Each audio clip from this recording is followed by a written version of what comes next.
Hey everyone, welcome back to another weekly Facebook Live. I have so enjoyed doing these, and it has been a blast to be able to kind of dive into stuff in a little bit more of an interactive way. Excuse me. Hey, Sheila. I love doing these as a Facebook Live because as opposed to my blog and my podcast where people can only respond afterward, the beauty of Facebook Live is you can ask questions as we go. And I'm really excited about next week just having a free-for-all Q&A on everything educational related. So if you have questions, make sure that you post them in the comments. You can ask in the Mama Says Namaste group or the Unschooling Families Facebook group, or you can just email me directly at ashley@mamasaysnamaste.com because we want to hear from you. We want to know what questions you still have. We have been diving into the topic of functional education for a while now. Sheila, are you being able to hear me okay? Because if not, I'm going to put in my headset. I just remembered I was not wearing it. So let me know that you can hear me well, and I will keep on rolling.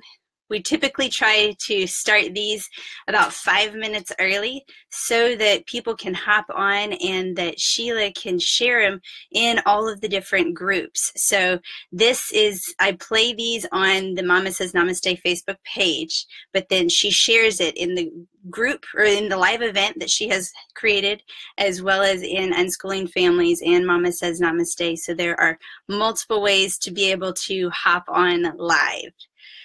So, as I said, we've been going through the concept of functional education. And as a recap, as we're getting started, the idea of functional education is very similar to like functional medicine is a mind, body, soul approach. It encompasses more than just going in and treating one symptom, but looking at an overall lifestyle, how you are dealing with things on an emotional, mental basis, as well as how your whole body is interacting with one another. Well, in the same way, functional education is a very much a mind, body, soul approach, and it takes the parameters of the walls of a classroom or subjects or class levels or grade levels. It takes all of those out of the equation and just opens the door for lifelong learning. It is an ongoing process, and there are no boundaries as to where and how one can learn. And so it's just fostering that love of learning and keeping that going. And that is why I have loved going through this course, and kind of we broke it down into the concept of function. And it was great to be able to dig into it, not just from an unschooling family perspective, which is, of course, where I'm coming from, but just coming at it from a perspective of wanting to be lifelong learners. So it doesn't matter if you have your children in a very traditional public school setting, or if you are on the other extreme gamut of radical unschooling, the things that we talk about, you can still do. Because no matter where you are, that the schooling does not take up the whatever the formal education is not taking up every aspect of their lives. There are always opportunities for learning that go outside of the box, no matter what you're doing. You don't just shut off your ability to learn when you exit the school building. So these are great ways to keep up the learning experience, not just for your children, but for yourselves as well. Because of course, the best teaching that we can do for our children is leading by example. So if you want to create lifelong learners, be a lifelong learner yourself. Let them catch you in the act of reading on your own, looking up and researching something new you haven't figured out. It's funny, I had an interview, and I know I'm completely going off all of this before we've even officially started it too. Hi, Becca. Hi, Kayla. Hi, Jill. Glad to have you guys in here. I'm just going ahead and getting started. So as Sheila's sharing, I've just been sharing some of the background history for functional education. And let's see. Oh, and on the podcast this week. So the podcast this week, I have added we discussed the same topic that I'm discussing today in Facebook Live. And the difference in what I want to start doing with these Facebook Lives is making sure that this is your opportunity to ask questions during the process, because you don't get that opportunity when we're going through a podcast. You're listening to it in hindsight. So this is a great opportunity for you to be able to ask questions and share ideas and all of that. So anyway, the podcast this week, I was sharing about the information, or sharing about, more on the concept of teaching our kids. And I had shared on there how I was on another podcast, and he'd asked, well, what if your kids want to go to college? What if they want to do something that is a traditional thing? And I had asked him, it's perfect on a podcast for this question to be brought up. And I've had it brought up on several podcast interviews recently. And I always say the same thing, what classes did you take in school for podcasting? None, right? Because there weren't any there. There weren't any when we were in school, because podcasting wasn't a thing then. Their technology is growing and our world is changing and morphing so fast. A lot of the things that we need to learn, there's not a formal way of teaching it, because it's so new and we're right on the cusp of development for it. So what do? We go out and we research. We are internally motivated. And when you're internally motivated, you go crazy with stuff, and you can go really deep with what you can learn because you're excited on it. You're engaged. You're soaking it in because you're driven to learn this, not because you're forced to pass a test or to memorize it so that you can check it off of a list of things that you've learned about this month. So podcasting has been a great example for those ones that question, well, how are you going to make sure your child's equipped? Well, if my child wants to go to college, they're going to do the research to study, to pass the exams, and do their SATs and their ACTs and SATs. They're going to write the essays for the entrance exams. They're going to do everything that any other child is going to do. And they're going to do it because they're motivated and they really want to get in there and do it. So you're right, Jill. Jill just commented that there are no textbooks for the kind of world our kids are inheriting. It's all changing too fast to keep up with, and they need an entirely different set of skills than we were given. And that's so true. And the beauty, and I mean, it can be information overload, and yet the beauty of that is that where there's a will, there's a way. If you want to find out how to do something, you can find out. There are so many great ways to do that. And that's the topic of the Facebook Live today, because I want to talk about some maybe unconventional ways to learn with your kids. So often we immediately rush to we Google educational websites or curriculum. We're looking for what curriculum is out there, or websites, or we go on the homeschool boards and we look for what educational field trip is out there, or we look for kid activities. I'll hop on Groupon. What kid activities are available that we could do that might be some kind of educational format? But there's more even than something that is specifically geared. Now, I'll go into those. I also just remembered I had one more thing. A lot of you have followed on our beta fish journey, our obsession over beta fish, the 48-day countdown of beta fish, and the big day arrived this Sunday. We all went and we got a beta fish for Clara. And not just a beta fish, we also got an African dwarf frog and a ghost shrimp to go with it for a full symbiotic relationship, along with some plants. And so this has been something that has been a really great educational or nurturing experience. And I have to say, this is another scenario. I did not go toward this with the concept of I'm going to have a whole unit study on betta fish, and this is going to be my child's curriculum for this semester. I didn't go forward with that approach, yet that's very quickly become what has become her curriculum for the semester. And she's learned, and like I've discussed before, just in this one focused thing, she has learned so much about everything from, you know, science to economics to sales and marketing to social skills to math, and so many elements that she has learned in it.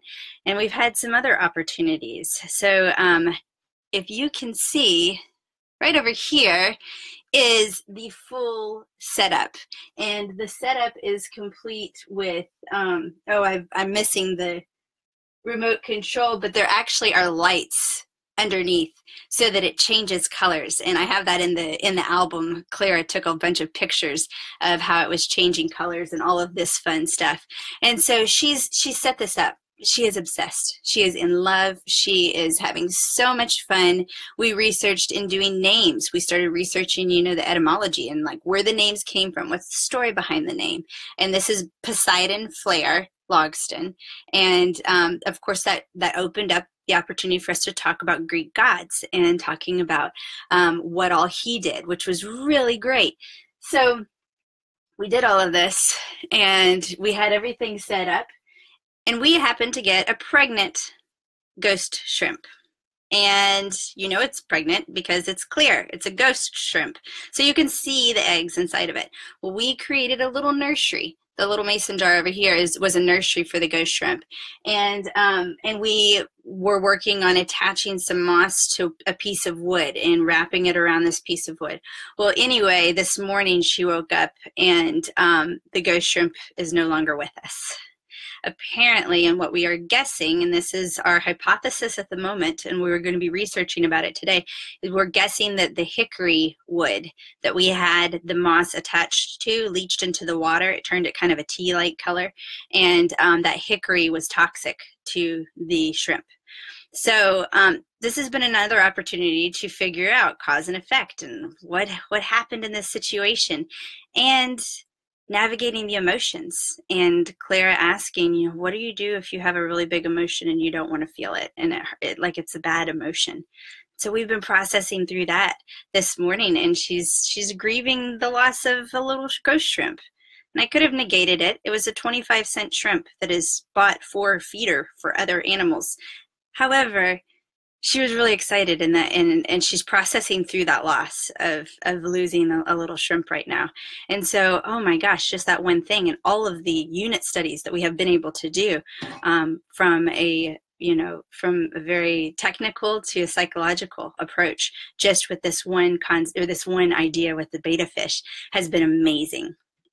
So there's some other things in here as well. And of course, if this is something where you have some ideas, toss them in the chat. I want to see what they are. Ask any questions that you have, or situations where you've struggled or anything like that. You can add those in there. And if you know of somebody else that needs to watch this, you can share at any point. Even when we are live, you can go ahead and share it, and people can pick up where we are as well.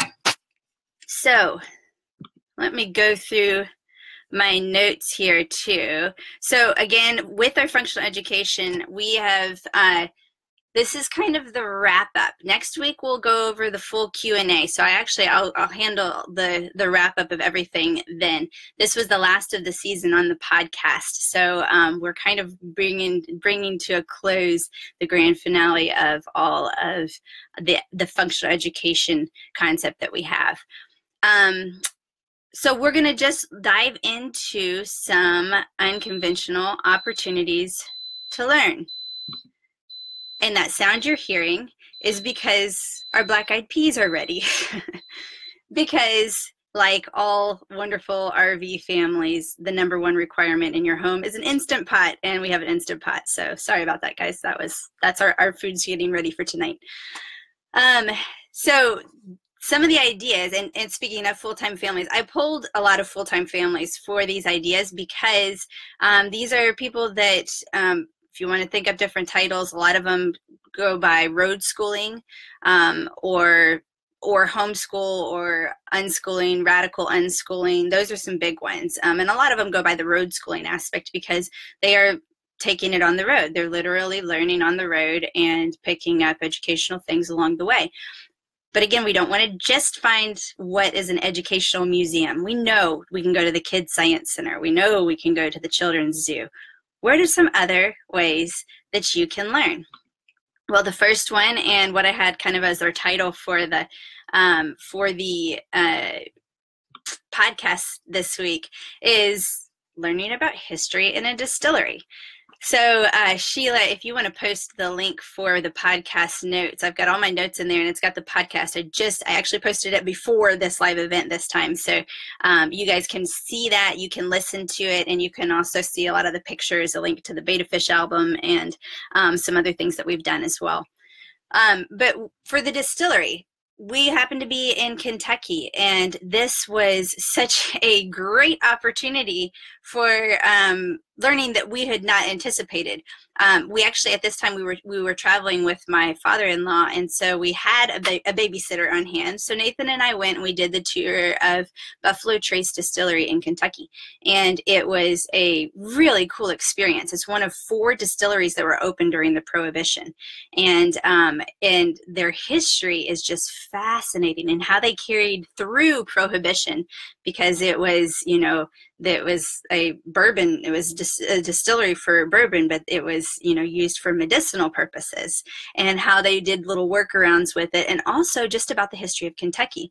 Well, come to find out, Buffalo Trace doesn't just offer free bourbon tours, but they also offer history of Kentucky tours.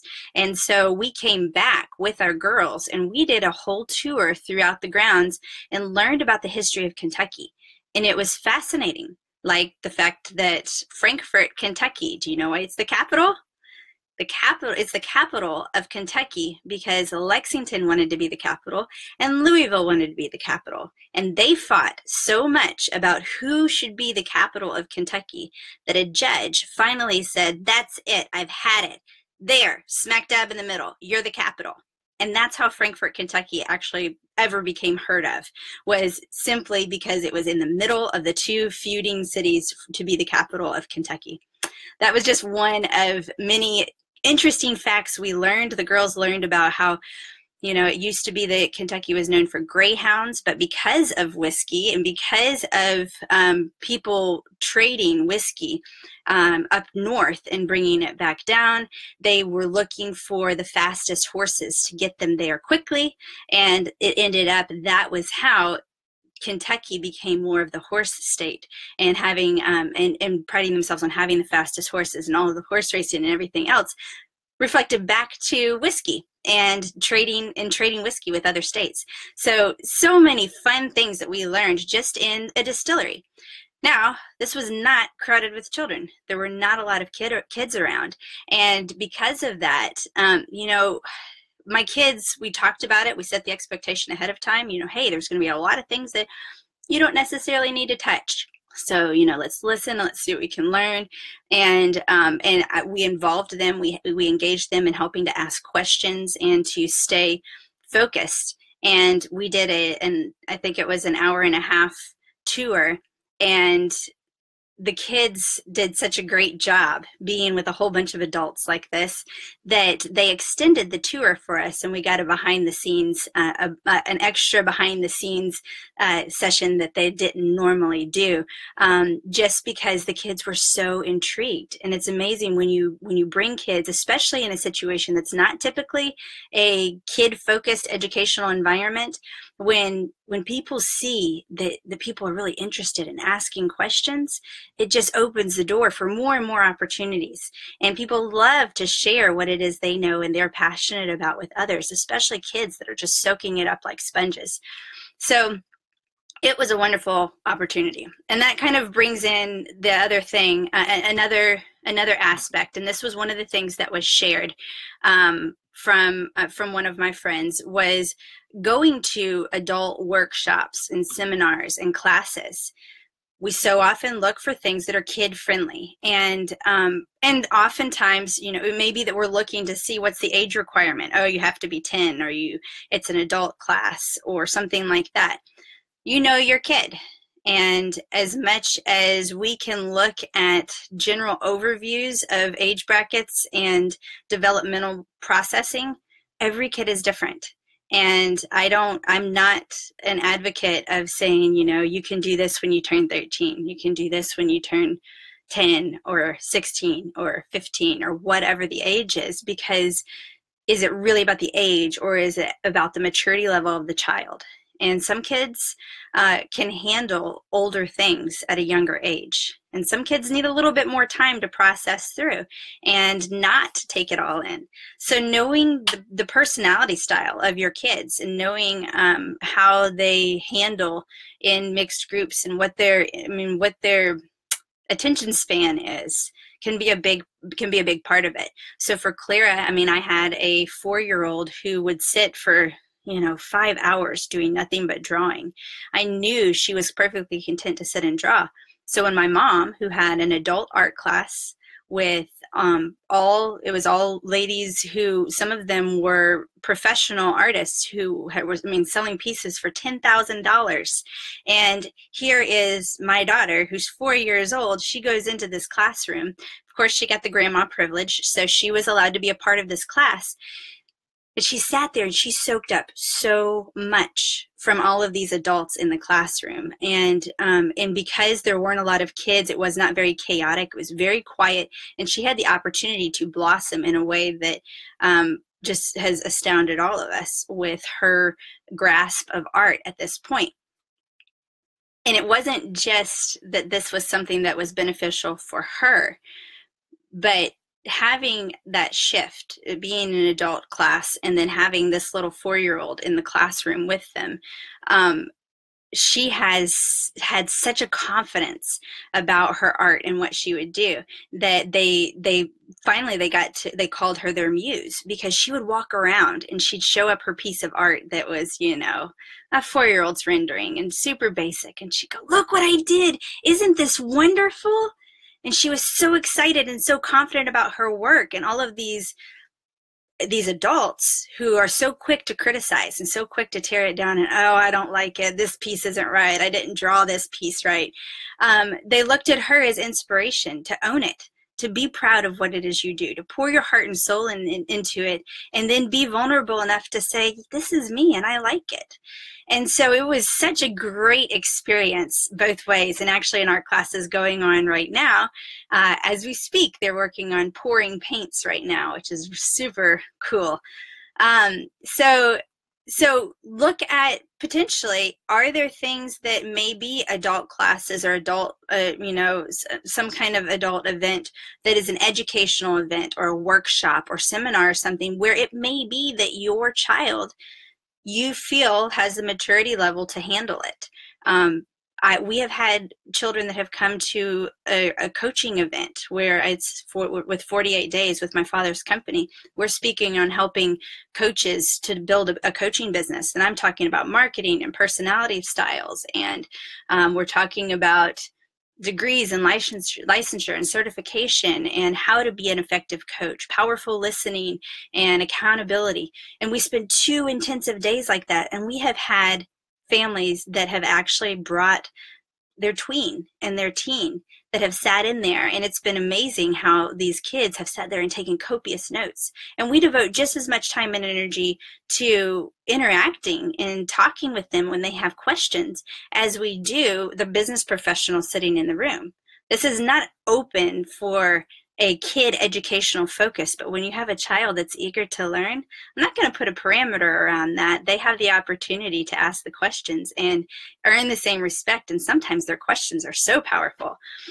Going back to the distillery thing, we actually went with some friends with 3 different families. We had, between all of us, we had about 12 children, I think, all under the age of 10, touring a Beta brewery.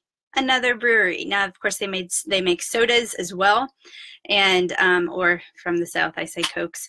They make non-alcoholic drinks as well, and it was hilarious that this was clearly the first homeschool group that had gone through the distillery down in Louisiana, and the tour guide was so inundated with questions. good, legit questions from these young children about the brewing process and how many things could they cycle through a day and how did they keep it clean and, you know, what's the process to make it carbonated? All of these questions that he was a bit shell-shocked. We actually ended up, again, going longer on the tour because of the great questions the kids were asking, and then the adults going, oh, yeah, I don't know. What is that? So great opportunities for all of that. So all of that is just for, you know, going to adult-focused sort of events. On top of that, you know, we have things like signs at rest stops. That's one I hadn't really thought of. Rest areas. And now, if you are more of a destination traveler and you go, you may not spend a lot of time at a rest area. But rest areas, especially the ones that are right at the beginning of each state, you know, right at the state borders, they tend to have a lot of educational information. It's a great place to go, even if you just have your day trip. Go to a rest area that's right down the road from you and check it out. There's big and open area to run around at some of them, and then there's also some educational stuff about the state that you're in. You may see brochures of different places that you may want to check out. There are a lot of opportunities just at random rest stops across the road. On top of that, another thing is, let's see, we're talking, yeah, Erica said that her kids learned all about wind turbines at a rest area in Texas. That was really great. Along the concept of driving, another thing is some scenic drives have a listen along app. And I had a friend, Erica, that commented on this. She said that one that came to mind was Mount Lemmon in Tucson. You download an app and play it while you drive up Mount Lemmon, and it explains the science behind the mountain and how the surrounding area was formed. What a great idea. I didn't even know about that there are these listen along apps, but I love that concept because I've done that, you know, when we go to national parks and when we've done different things, so often what happens is I'm with my head down reading brochures out loud. I'm the one reading the signs, reading everything out loud, and so I don't get to fully engage and take in all of the stuff myself because I'm reading it to everybody else. So to have an app that's a read-along app is fabulous. Ashley, you said, how do you find out about these apps? Good question. I'm not positive. I'm going to do some research on it and see. I have a feeling that I know that, I mean, with a lot of the monument sort of places, you know, the national monuments and the parks and things like that, there are two options. One is doing like read along or listen along, and then other times there's a lot of stuff with scanning the QR code. So you can scan the QR code and then it'll either pull up an audio explanation or tour, or it'll pull up pictures and things like that. And those ones, if you're going to a landmark, usually at the visitor center, this is where they'll tell you about these things, and this is where you can download them. So I'd say that for right now. That is a good question, though, and I'll ask Erica if I can find out from her where that came from. So some other things, those are along the way. And you know what? I completely forgot, as we're in the middle of this now, and we have a question here. I forgot to say, ask your questions. Share your ideas, because I am going to grab a random one after this is over. I'm going to just I probably will have Juliet select a random question that has been on here to send a Mama Stay shirt. And I just got a new order in, and I'm really excited about them. So this is the front, Mama Stay. The mama in me sees the mama in you. And then look at the back. I have my logo. Isn't that great with the lotus flower on it? I'm really excited about them. So I have these up in the shop now.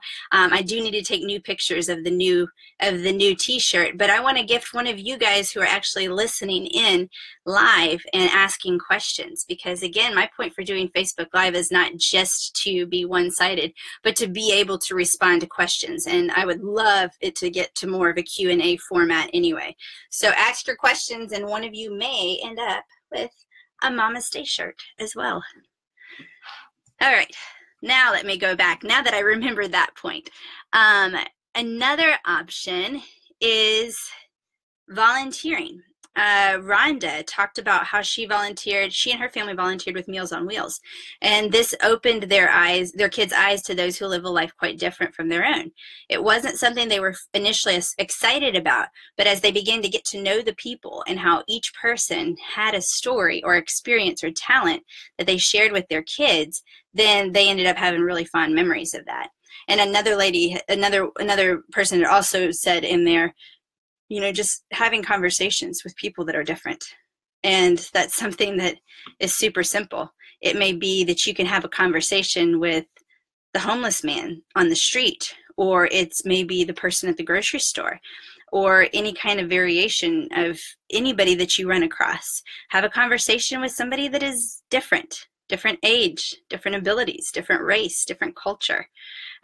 What can you do that where you can open the door to conversations beyond what is in your own bubble as well?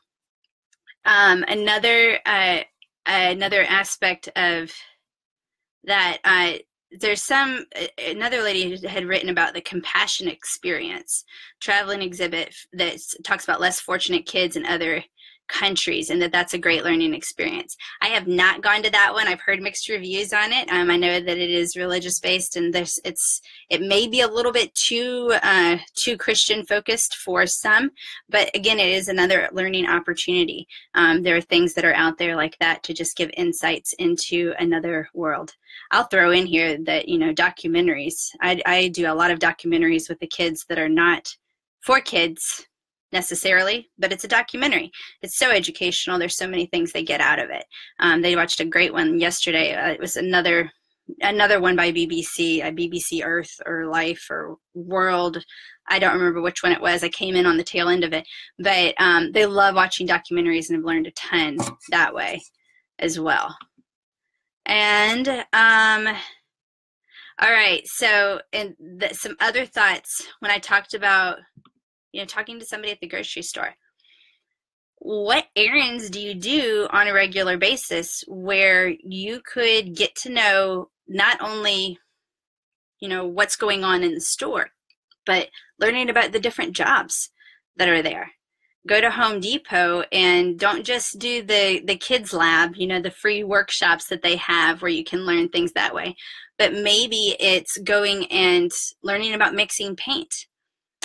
Nathan was at Home Depot the other day because he surprised me by painting my cupboards. I've got peacock blue at the bottom and white on the top. And they were picking up paint. I was out of town. And the kids were asking about mixing paint. Now, Nathan's actually worked at a paint store. So he worked at Porter Paints. He knows all about the process of mixing paint and how it all works and everything else. But he also recognized that they were curious about this, and he had an opportunity to engage someone else in the educational in the education of the kids. And so the guy was friendly that was working behind the counter. So he asked him, "My girls are curious, how do you mix paint?" And so he showed them step by step the whole process and what it does to the paint and how it all works together to blend the paint and everything else. And it was a great opportunity for the kids to see hands-on how to do something. There is another example where somebody said they went to Costco and they were able to go to the back and learn how they crush the boxes down, like crushing boxes at Costco. It may be that you're going and you're just asking the person at the grocery store as you're checking out what the process is, what do they do? How do they ring things up? Or talking to somebody who's stacking the shelves and asking how do they do inventory?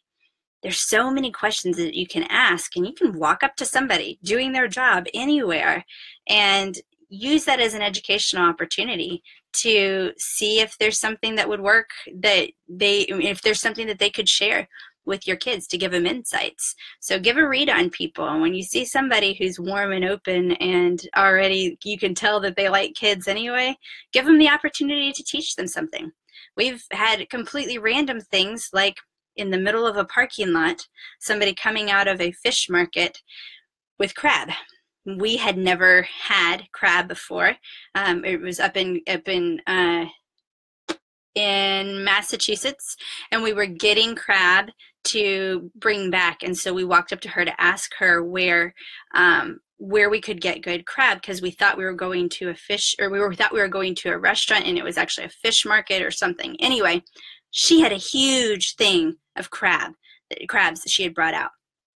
Come to find out, and talking to her, she used to work at a restaurant, and her job was like, she was the crab, I don't know, display person. She knew all about crabs and how to shell them and eat them correctly. And so she did a whole demonstration right there in the parking lot. She showed us exactly how you get the best meat off of the crab, how you eat it, and then she sent us with 12 of her crabs to take home, just because she was so excited about what it is we were doing and about our curiosity and how engaged we were with the kids, all of us learning together. And she thought that the whole thing was just such a cool experience that we were doing and that what we were doing with our kids. She was thrilled to be a part of it. We got a picture with her and everything. She was so sweet. So you never know what just having a conversation with somebody, what doors that may open, or what random educational thing like learning how to shell crabs in the middle of a parking lot. Who knows what may come up. And another thing is, and Ashley's posting some more great things here, you know, going to the chiropractor and not just going and getting something done, but having them really teach and show, which I feel like anybody in the medical profession like that, you know, if they're dealing with children, it's so important that they are explaining the how and the why behind it versus just doing something.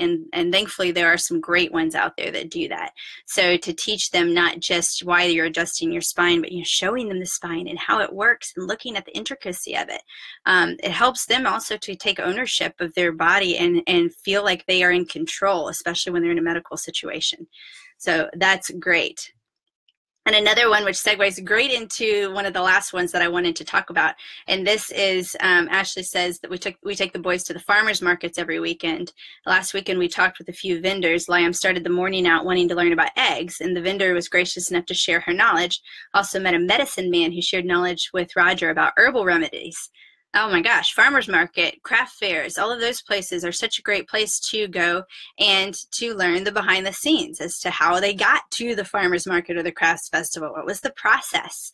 And that's a great way to do it. We've had that opportunity as well with us being like going through the farmers market as customers, and also being participants in a farmer's market as Clara was selling her artwork. And we had farm fresh eggs, we had chickens, and we were able to be a part of our local farmer's market, and it was a really great experience. I know that the farmer's market in our neighborhood here in Nashville has a new kid vendor special deal where kids can come and they can set up their own stands and sell. So there's great experience, great opportunities to ask questions and to engage and get your kids involved and stepping up and being a part of some of these things that you think of as an adult activity, and it actually is a great opportunity for your kids as well. And going along with the farmer thing, another one that was, it was another example of a perfect unit study. So similar to how we've been down the betta fish trail. This other family, where is it? Okay, Barbara talked about real life practice. We spent 1 year with the garden. We learned about soil types, seed germination, plant preferences to soil, water, and light. We learned about insects and their effect on a garden, both good and bad. We learned about harvesting and understanding what is ripe or not ripe yet and ways to harvest. And finally, we learned how to eat the food we grew and preserve some of them. It was a great adventure in learning. There are so many great adventures in learning where you really can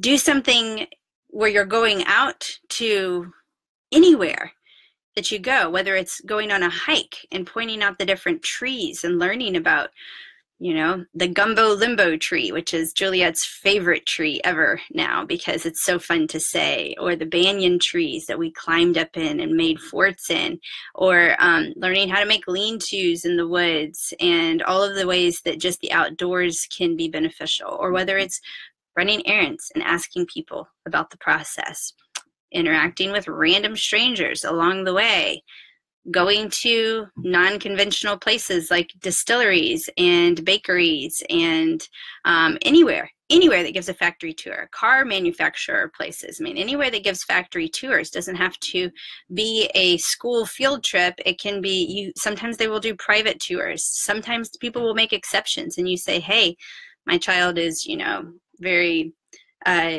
it likes to soak things in and is very quiet and mature for her age. Could she take part in this art class, or could he, be involved in this activity?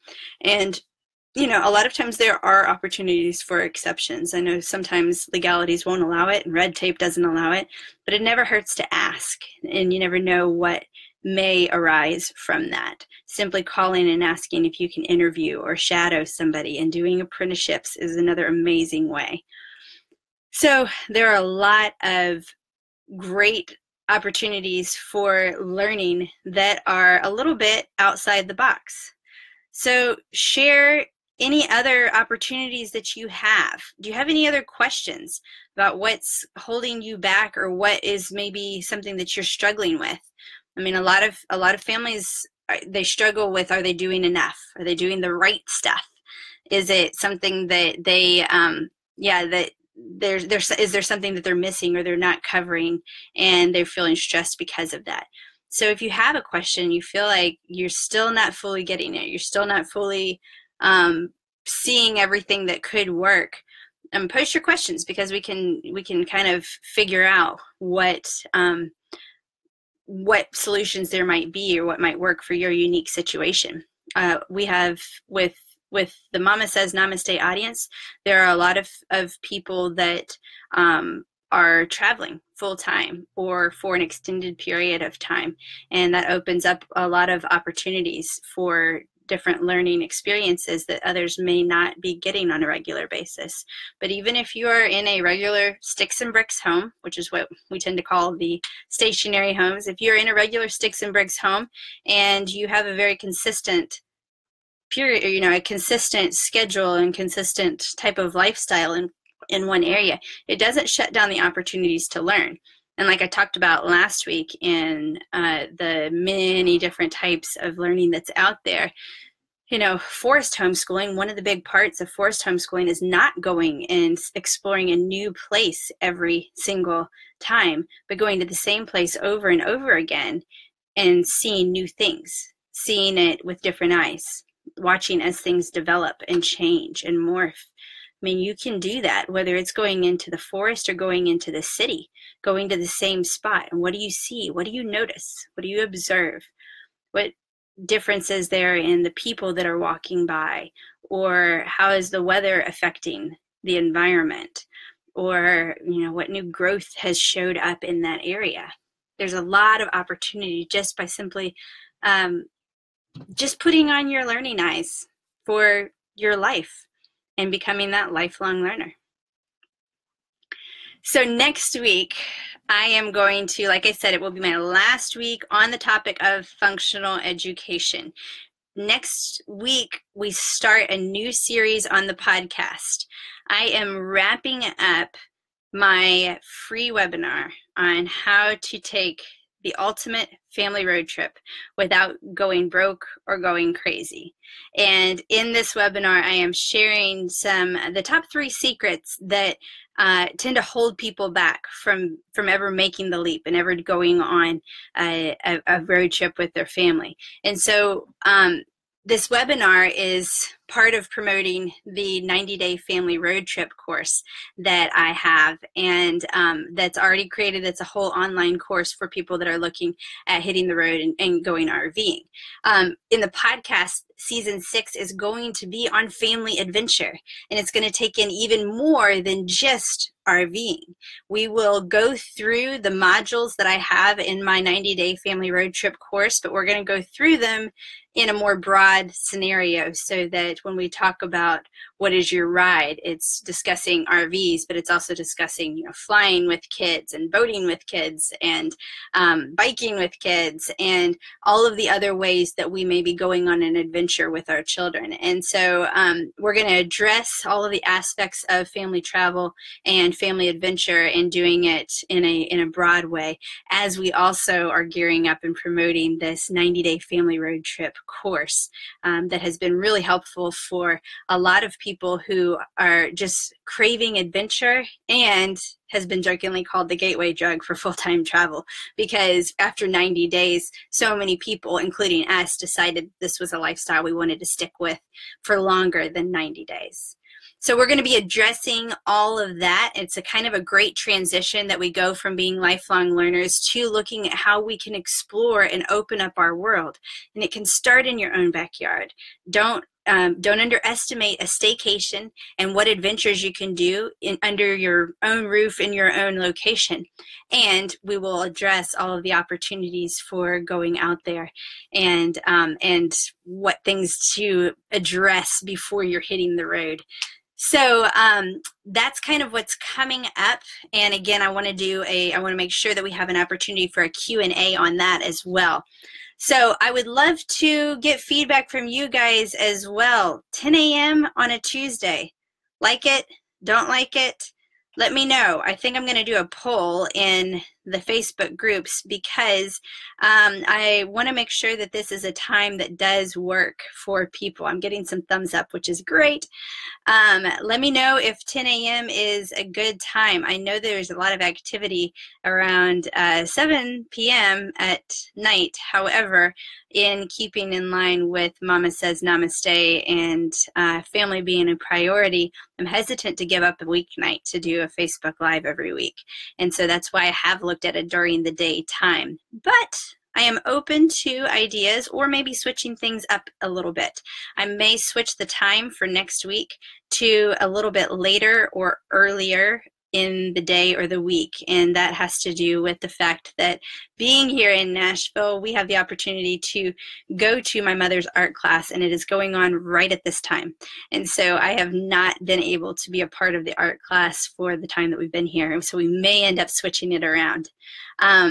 But let me know in the comments. Be sure to continue with asking questions and share away. Questions can still go on, and if you ask a great question in here or comment in here, and also if you do and we end up referencing something on the podcast, those are all opportunities to win this Mama Stay shirt as well. And Sheila can put the link for where you can go to actually purchase it and see it. I will have updated pictures soon where it will show the logo on there as well. And I would love to pick a winner for this shirt and spread the love, spread the Mama Stay love a little bit more. So I hope you have a wonderful day. Go out and be open to learning today. Report back. Let us know in the Unschooling Families group or the Mama Says Namaste group. Let us know what you did today that might have been education in an untraditional, unconventional way. So feel free to share your insights in there, and yes, if you have questions that your questions applying to anything else, Becca, you asked about the mom's art class. She should do one for kids, because she is an amazing teacher, and if there were enough interest, I bet I could probably talk her into it. She has a great place for being able to have her art classes. As of right now, it's more friends that come out to her property and in Franklin, Tennessee, and are able to all get together and do art together. But she's always open to other opportunities to educate and teach. And yeah, maybe while I'm here, I could even do a little tutorial video that I could share with all of you. That might be a good thing as well. Let us know what you want, and what other things that we can do to support you on your functional education, lifelong learning journey. And have a wonderful, wonderful rest of the week, where you pay attention to how the uniqueness in each of us strengthens all of us. Namaste.